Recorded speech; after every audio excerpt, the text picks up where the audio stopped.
Tenía 9 pisos de altura. Estaba revestido de placas de hierro para desafiar al fuego y necesitaba la fuerza de 3.400 de los mejores soldados, solo para arrastrarse hacia adelante. Era el Helépolis, el tomador de ciudades, la máquina de asedio más aterradora que el mundo había visto.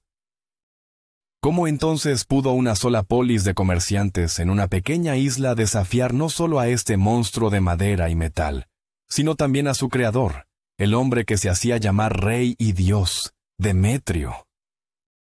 La respuesta a esa pregunta no residía en la piedra ni en el acero, sino en la voluntad indomable de un pueblo que se negaba a ser un peón en el juego de los reyes, y en la compleja red de alianzas y rivalidades que definía un mundo roto tras la muerte de su conquistador, Alejandro Magno. Todo había comenzado poco antes, en un acto de audacia que hizo temblar los cimientos del orden establecido. Los Antigónidas, el viejo general tuerto Antígono y su brillante y ambicioso hijo Demetrio, lo habían logrado una vez más. En una victoria aplastante, habían arrebatado la joya del imperio de Ptolomeo, la estratégica isla de Chipre, en la batalla de Salamina. Con el poder naval de su mayor rival en ruinas, ya no sintieron la necesidad de mantener las apariencias. Dejando de lado todas las pretensiones de proteger el linaje de Alejandro, se coronaron reyes, Antígono como rey de Asia y Demetrio como corregente. Este acto fue la chispa que incendió la pradera. Los otros diádocos, los sucesores de Alejandro, viendo que el juego había cambiado, decidieron hacer lo mismo. Ya no eran generales que gobernaban en nombre de un heredero ausente. Eran reyes por derecho propio, buscando ser Alejandro en el lugar de Alejandro, cada uno decidido a forjar su propio dominio para el futuro de su dinastía. Las apuestas habían subido al máximo, y estos titanes de la antigüedad estaban listos para chocar en los mares del Mediterráneo. La cuarta guerra de los diádocos se había prolongado mucho más de lo que nadie había previsto, y su batalla culminante estaba a punto de ocurrir en una pequeña isla que, hasta ahora, había intentado desesperadamente mantenerse neutral: la isla de Rodas. Era aquí donde el joven Demetrio, tras asumir su título de dios salvador y ahora rey, se ganaría su apelativo más conocido: Poliorcetes, el asediador de ciudades. La ciudad de Rodas era un objetivo tanto adecuado como poco ortodoxo para los antigónidas. Según el historiador Diodoro Sículo, era una polis notablemente estable y próspera, un faro de orden en un mundo sumido en el caos. Su riqueza, derivada de un comercio expansivo que conectaba Egipto con el Egeo y Asia Menor, la convertía en un premio codiciado por todos los diádocos, cada uno de los cuales deseaba controlar este rico centro neurálgico. Sin embargo, los propios rodios eran reacios a elegir un bando. Su prosperidad dependía de su neutralidad. Su interés económico era ser amigos de todos, pero aliados de ninguno. A pesar de ello, su pragmatismo los inclinaba ligeramente hacia su mayor socio comercial, los Ptolomeos de Egipto. Esta preferencia significaba que evitaban activamente alianzas abiertas con los enemigos de Ptolomeo, razón por la cual habían negado su ayuda a Demetrio para la batalla de Salamina, un desaire que el joven y orgulloso rey no había olvidado. Demetrio, por tanto, veía la conquista de Rodas como un movimiento estratégico maestro. Quería tomar el control de este nexo vital no solo por su riqueza, sino para ganar más influencia contra Ptolomeo. Al establecer una base de operaciones en la isla que era la puerta de entrada al Egeo, podría dominar todo el Mediterráneo oriental. Fue una elección pragmática, pero le costaría caro en infamia, ya que atacar a la ciudad mercantil neutral lo hizo parecer un pirata común ante la mayoría de las ciudades-estado helénicas, que veían en Rodas un ideal de autonomía y éxito comercial. La máquina de guerra se puso en marcha. En el puerto de Lorima, en la costa de Caria, el ejército antigónida comenzó a reunirse bajo la atenta mirada de Demetrio. La escala de la fuerza era asombrosa, diseñada para aplastar cualquier resistencia. 200 barcos de guerra, muchos de ellos naves pesadas como quinquerremes y hexarremes, fueron equipados con máquinas de artillería, convirtiéndolos en fortalezas flotantes. Además, 170 barcos de transporte y suministro fueron cargados para los más de 40,000 soldados reclutados para el asedio, una fuerza que incluía infantería pesada, tropas ligeras, caballería, y un vasto contingente de ingenieros y artesanos. Diodoro Sículo afirma, quizás con exageración para aumentar el dramatismo, que 1 millar de barcos piratas más pequeños se congregaron detrás de la flota antigónida, esperando como buitres para aprovechar la destrucción de Rodas y saquear sus riquezas. Algunos de estos piratas incluso fueron contratados directamente por Demetrio para servir como incursores ligeros, sembrando el terror en las zonas rurales de la isla. Con su ejército reunido, una fuerza que parecía capaz de conquistar el mundo, Demetrio zarpó hacia Rodas. Cuando la noticia de esta inminente invasión llegó a los rodios, la ciudad se llenó de una febril actividad. No hubo pánico, sino una resolución sombría. La asamblea de la ciudad votó para resistir. Se movilizaron 6,000 de sus ciudadanos para la defensa, junto con 10,000 metecos, residentes extranjeros, y un número no especificado de su población esclava, a quienes se les prometió la libertad a cambio de su valiente servicio.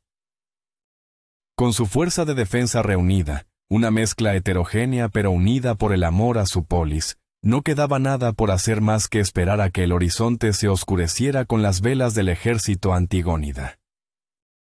El momento llegó en un día claro. La flota de Demetrio apareció como una ciudad flotante en el horizonte, una vista aterradora que silenció los bulliciosos muelles de Rodas. La armada bloqueó por completo el puerto de la ciudad, un lazo corredizo naval diseñado para estrangular su comercio y evitar la llegada de ayuda.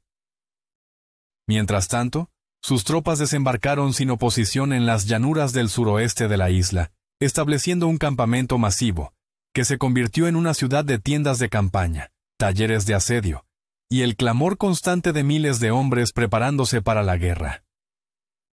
Inmediatamente después, Demetrio desató a sus piratas contratados, ordenándoles que realizaran incursiones por toda la isla para irritar, desmoralizar y causar daños económicos a la población rodia, quemando granjas y capturando ganado. Los rodios, pragmáticos hasta el final, intentaron negociar primero. Enviaron heraldos al campamento de Demetrio, pero sus intentos de diplomacia fueron inútiles. Demetrio no había venido a hablar, sino a conquistar. Con las negociaciones rotas, los rodios se resolvieron a luchar con una ferocidad nacida de la desesperación. En un audaz movimiento de desafío, 3 de sus mejores barcos, tripulados por los marineros más valientes, salieron de su bien fortificado puerto en una incursión relámpago. Cogiendo por sorpresa a la línea de bloqueo, embistieron y hundieron algunos de los barcos antigónidas, antes de regresar rápidamente a la seguridad de su puerto, triunfantes. Fue una pequeña victoria, pero un inmenso impulso moral. La artesanía naval rodia ya había demostrado ser invaluable. A pesar del bloqueo masivo, nunca fue completamente exitoso.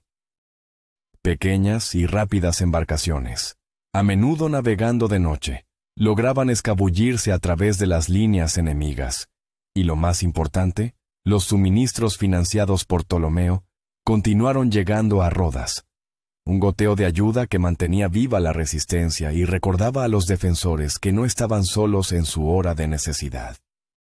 Las conexiones diplomáticas de los rodios dieron más frutos cuando enviaron emisarios a Casandro en Macedonia y a Lisímaco en Tracia, suplicando ayuda contra el agresor común. La guerra por Rodas se estaba convirtiendo rápidamente en un conflicto que involucraba a todo el mundo helenístico. Demetrio, frustrado por la porosa naturaleza de su bloqueo y la tenaz resistencia de los rodios, decidió redoblar sus esfuerzos. Ordenó la construcción de un segundo puerto junto a su campamento, protegido por un rompeolas, para asegurar sus propias naves de los contraataques y del mal tiempo. La guerra de ingenio había comenzado. Cargó sus barcos más pequeños con artillería ligera y arqueros cretenses, creando escuadrones de ataque rápido que podían hostigar constantemente las defensas del puerto. Pero su verdadera innovación fue mucho más audaz. Construyó 2 enormes plataformas uniendo 4 barcos de guerra en 2 pares, y luego montó sus catapultas más pesadas sobre ellas. Hizo lo mismo con torres de asedio montadas sobre plataformas atadas a barcos de suministro, creando así un arsenal de asedio anfibio y móvil, capaz de llevar la guerra directamente a las murallas del puerto. Los rodios, famosos por su propia ingeniería, respondieron de la misma manera. Montaron su propia artillería no solo en sus murallas y en el molo, el gran rompeolas que protegía su puerto, sino también en sus propios barcos, preparándose para un duelo de artillería en el mar. Después de que el mal tiempo frustrara un ataque inicial, la batalla comenzó oficialmente. Demetrio lanzó su primer gran asalto al amparo de la noche. Envió a 500 hombres en botes para atacar el molo y establecer una cabeza de playa, dejando a 400 de ellos para asegurar el control del sitio. Esperó hasta la mañana siguiente. Entonces, con el sol naciente, remolcó sus enormes barcos artillados hacia el puerto y comenzó un asalto de proyectiles devastador. Piedras de catapulta del tamaño de un hombre se estrellaron contra las murallas, mientras una lluvia de flechas y dardos de balista barría las almenas. Los rodios resistieron la tormenta con un heroísmo extraordinario, devolviendo el fuego con una obstinada resistencia. Sus propias catapultas rugieron, sus arqueros respondieron andanada por andanada. Rodas sufrió grandes pérdidas ese día, pero resistieron durante todo el asalto. Finalmente, los antigónidas se retiraron, y los rodios intentaron perseguirlos y quemar la armada en retirada, pero fue en vano. La primera ronda había sido un sangriento empate. Demetrio, lejos de desanimarse, reagrupó sus fuerzas, y unos días después reanudó su asalto con una nueva estrategia. Esta vez, utilizando desembarcos anfibios a lo largo de las murallas que daban al mar, sus tropas lograron establecer un punto de apoyo en las propias fortificaciones. Se produjeron combates feroces y desesperados en lo alto de las murallas, con hombres luchando cuerpo a cuerpo sobre estrechos pasadizos, con una caída mortal a cada lado. Sin embargo, los defensores rodios, luchando por sus hogares y familias a solo unos metros de distancia, lograron finalmente repeler a las fuerzas antigónidas una vez más. La semana siguiente fue tranquila, un respiro sombrío mientras los rodios enterraban a sus muertos, y Demetrio, cada vez más frustrado, reagrupaba y reorganizaba sus fuerzas, planeando su siguiente movimiento. La nueva estrategia de Demetrio fue escalar la presión con un ataque de 2 frentes diseñado para quebrar la moral y las defensas rodias. Primero, movió sus barcos ligeros, llenos de arqueros, muy cerca de los barcos rodios anclados en el puerto, y comenzó a disparar proyectiles incendiarios. El objetivo era simple y brutal: quemar la flota enemiga y paralizar sus defensas navales, dejando el puerto vulnerable. Simultáneamente, Demetrio ordenó a sus catapultas y artillería pesada que reanudaran el bombardeo de las murallas, concentrando el fuego en una sección específica mientras sus tiradores atacaban a los defensores en las murallas frontales. El doble asalto fue aterrador. Pronto, las murallas comenzaron a desmoronarse bajo el incesante martilleo, como las de Jericó en la Biblia hebrea. En el puerto, los marineros rodíos luchaban desesperadamente para salvar sus barcos de ser completamente consumidos por las llamas, apagando incendios bajo una lluvia de flechas enemigas. El destino de Rodas pendía de un hilo. En este momento de crisis, los defensores recurrieron a tácticas desesperadas. Tomaron 2 de sus barcos ligeros, y tripulados por voluntarios que sabían que no regresarían, realizaron una carga suicida hacia los enormes barcos de guerra que albergaban las máquinas de asedio. Con una precisión heroica, lograron embestir y destruir las naves enemigas, sacrificándose por el futuro de su polis, una hazaña noble comparable a la de los 300 en las Termópilas. Aunque 2 de las máquinas de asedio lograron escapar, y los rodios supervivientes de la incursión fueron rodeados y capturados, el ataque fue un éxito rotundo. Hizo suficiente daño como para obligar a Demetrio a retirarse una vez más, dándole a la ciudad un respiro vital. Poco después, como si los mismos dioses favorecieran a los defensores, una violenta tormenta se desató sobre la isla, agitando el mar y dando a los rodios aún más tiempo para recuperarse. Aprovechando el caos, los soldados rodios se movieron por el molo y destruyeron el puesto de avanzada que los antigónidas habían establecido, rompiendo el desembarco enemigo en un lado de la isla. La marea parecía estar cambiando. Poco después, un barco de transporte tolemaico, desafiando el bloqueo y la tormenta, logró entrar en el puerto, trayendo consigo a 650 tropas frescas como refuerzo para los agotados defensores. La ayuda de Ptolomeo era una prueba tangible de que su alianza era real. Manda, con la llegada del año 304 a.C., y mientras Demetrio cumplía 32 años, el rey de Asia resolvió poner fin a este frustrante punto muerto con un asalto terrestre definitivo. Para ello, recurrió a su arma más famosa, el pináculo de la ingeniería de asedio helenística. Ordenó la construcción de otra Helépolis, una gigantesca torre de asedio, posiblemente utilizando los restos de la que había usado en Salamina. Pero esta sería más grande, más fuerte y más aterradora que cualquiera de las anteriores. Se elevaba sobre 9 pisos con ruedas, cada uno lleno de artillería de diferentes calibres, y estaba reforzada con placas de hierro en su frente para hacerla inmune a los ataques de fuego.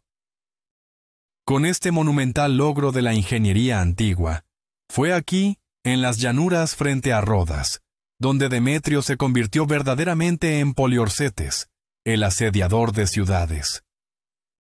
La construcción de la colosal torre llevó meses, un tiempo que los rodios no desperdiciaron.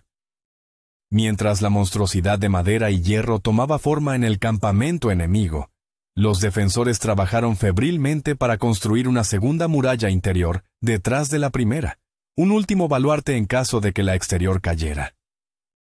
Al mismo tiempo, enviaron sus barcos en audaces incursiones para atacar las líneas de suministro enemigas en el mar. Múltiples asaltos de embestida tuvieron lugar durante el invierno, y en varias ocasiones los rodios lograron capturar barcos enemigos cargados de grano, asegurando sus propios suministros mientras privaban al enemigo de los suyos. Mientras el Helépolis se alzaba lentamente, Demetrio decidió jugar con fuego, o más bien, con tierra. Ordenó a su equipo de zapadores que comenzara a cavar túneles bajo las murallas exteriores, con la intención de derrumbar una sección desde abajo. Los rodios, al darse cuenta de lo que estaba sucediendo por el sonido sordo de los picos bajo tierra, comenzaron a cavar sus propios contratúneles. Lo que siguió fue una de las fases más extrañas y aterradoras del asedio. Mientras la batalla se libraba en la superficie con proyectiles y escaramuzas, una segunda guerra se desarrollaba en la oscuridad sofocante bajo tierra. Los 2 sistemas de túneles finalmente se encontraron, y una batalla subterránea desesperada y claustrofóbica estalló, con hombres luchando en pasajes estrechos y oscuros, a menudo con picos y palas como únicas armas. Mientras tanto, en la superficie, Demetrio preparaba el asalto final. Ordenó a sus tropas que despejaran un camino de casi 1 kilómetro de ancho para el avance del Helépolis, nivelando el terreno para que la enorme torre pudiera moverse sin obstáculos. También construyó refugios blindados, conocidos como cobertizos, para que sus hombres pudieran acercarse a las murallas y usar arietes a cubierto del fuego enemigo. Los rodios, sin embargo, no eran espectadores pasivos de estos preparativos. En un momento dado durante este periodo, acumularon la munición de artillería que Ptolomeo les había suministrado.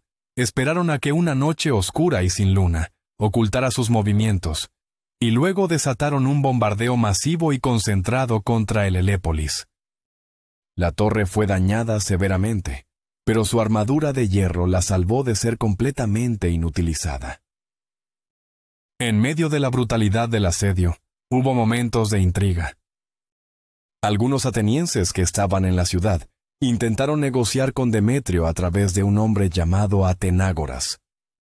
Demetrio, viendo una oportunidad para la traición, envió a un hombre llamado Alejandro el Macedonio para que se reuniera con Atenágoras, con el pretexto de negociar, pero con la intención real de infiltrarse en la ciudad.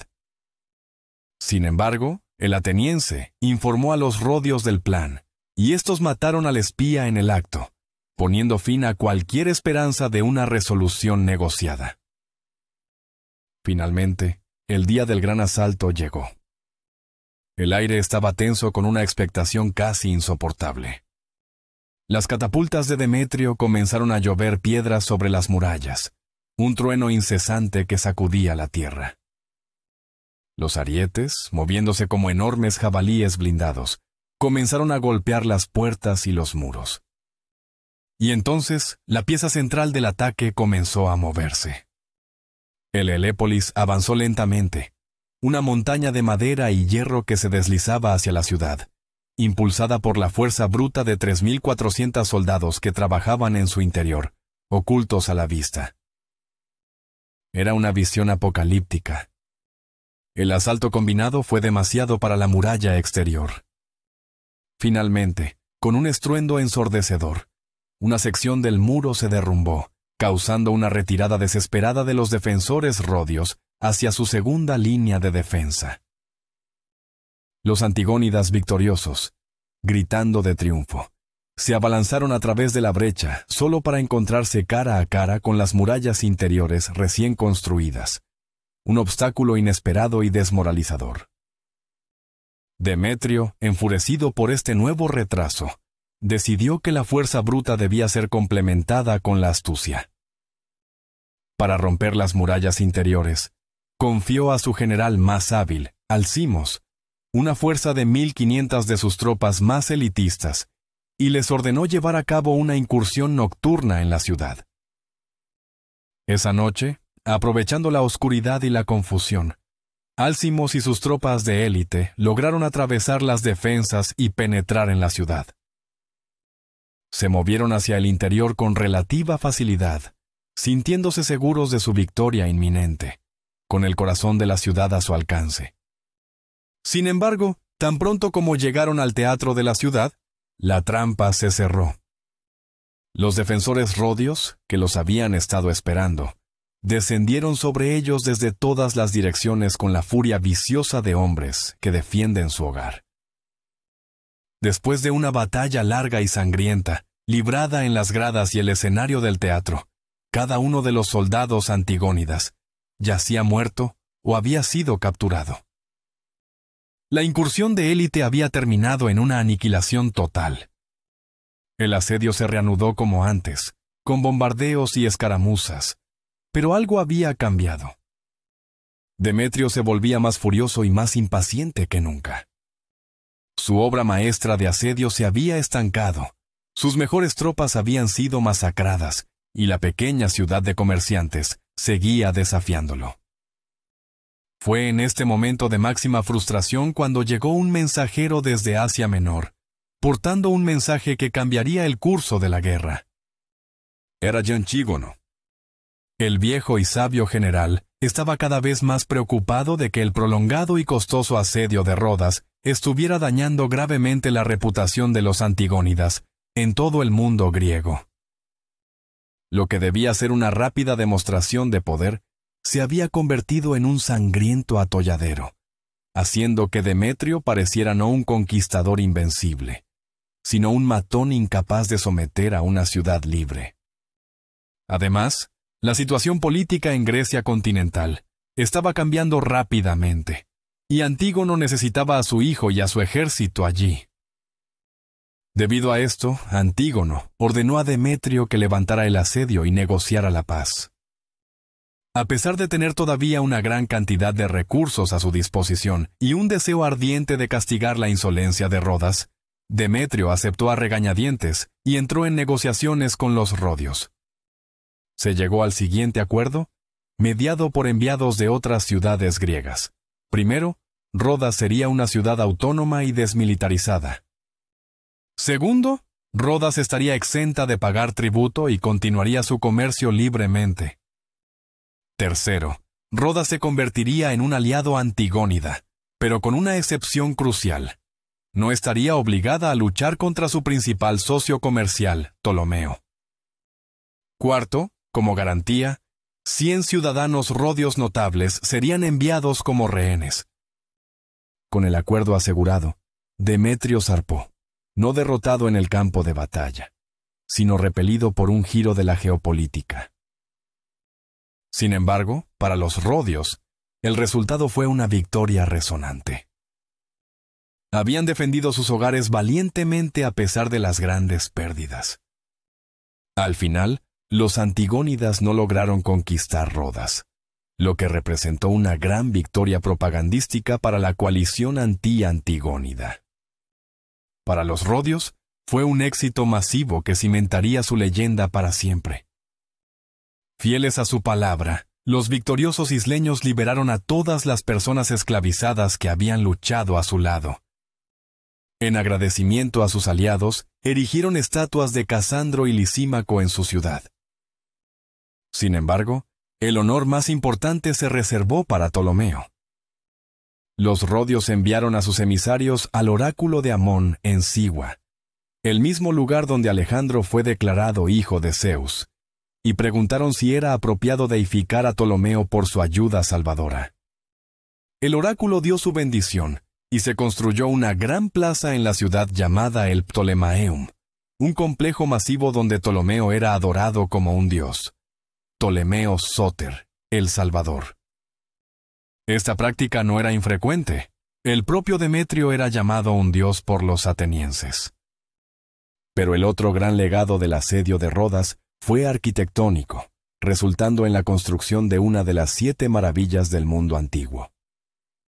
Para conmemorar su increíble victoria y agradecer a su deidad patrona, el dios del sol Helios, los rodios decidieron emprender un proyecto sin precedentes.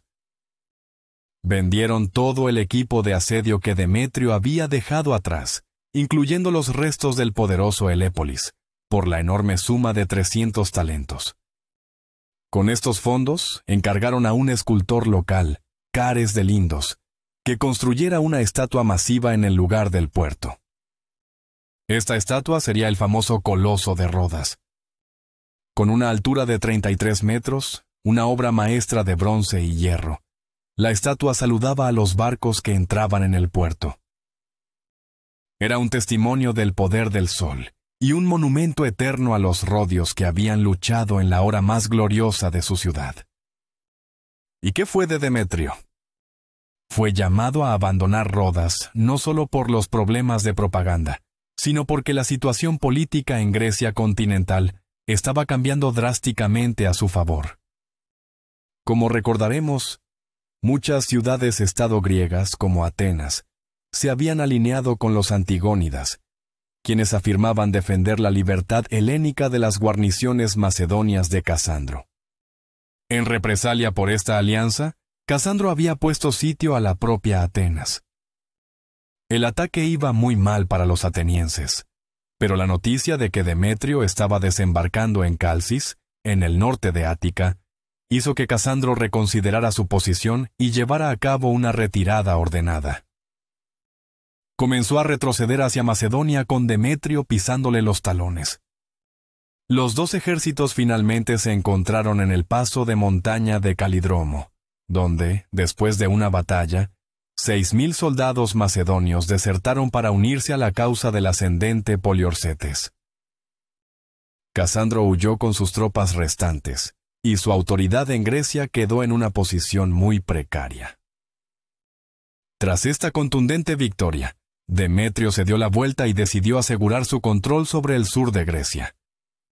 se trasladó al Peloponeso, donde se encontraban importantes guarniciones ptolemaicas y casandrianas, y ordenó una invasión a gran escala.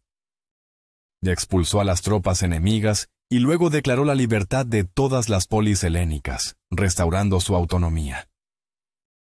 Fue aclamado como el comandante de los helenos, invocando el ideal panhelénico que Filipo y Alejandro habían utilizado para su propio control sobre Grecia. Todos al sur de Macedonia, excepto los siempre aislacionistas espartanos, lo aceptaron como su líder. Demetrio también consolidó su posición casándose con una princesa molosa local, de Idamia, asegurando una alianza entre Epiro y los Antigónidas. Aún lamiéndose las heridas de sus derrotas, Casandro intentó negociar la paz con Antígono, pero el general tuerto, sintiendo la debilidad de su enemigo, exigió que se rindiera por completo. Cuando la arrogante respuesta antigónida llegó a Casandro en 313 a.C., éste se negó y pidió ayuda a Lisímaco, quien finalmente estaba libre de los ataques tracios que lo habían mantenido ocupado. Lisímaco se reunió con Casandro en Pella, y ambos enviaron emisarios a Ptolomeo en Egipto y a Seleuco en Babilonia, para fortalecer la alianza dinástica contra las fuerzas combinadas helénicas y asiáticas de los dos dioses salvadores, Antígono y Demetrio. Y Ptolomeo, en Alejandría, aceptó gustosamente la petición de ayuda y comenzó a prepararse para una invasión de Sidón. Pero los enviados que se dirigían a Babilonia llegaron en un momento inoportuno, ya que Seleuco se encontraba en las provincias orientales de su vasto imperio, y por lo tanto, tuvieron que viajar aún más al este para encontrarlo. Así, la gran alianza contra Antígono se estaba uniendo, pero tomaría tiempo para que se formara por completo. Sin embargo, cuando lo hiciera, haría temblar a todo el Mediterráneo oriental. Con el fracaso del asedio de Rodas y la futura finalización del Coloso, el sol se había puesto finalmente en uno de los mayores tropiezos militares de los Antigónidas. Sin embargo, el reino Antigónida seguía siendo fuerte, abarcando toda Siria y Anatolia. Pero sus enemigos estaban listos para su venganza. La batalla final de la Cuarta Guerra de los Diádocos se cernía en el horizonte, y sería esta batalla la que cambiaría el destino del mundo helenístico para siempre. El asedio había terminado, pero la guerra estaba lejos de su fin. El Helépolis yacía en ruinas, vendido como chatarra, pero el hombre que lo construyó, Demetrio Poliorcetes, ahora libre de las costas de Rodas, estaba a punto de desatar una nueva tormenta sobre Grecia, una tormenta que reuniría a sus enemigos en una última y desesperada coalición para detener la marea antigónida de una vez por todas. La resistencia de Rodas no solo había salvado a la ciudad, sino que había dado al resto del mundo el tiempo que necesitaban para prepararse para el enfrentamiento final.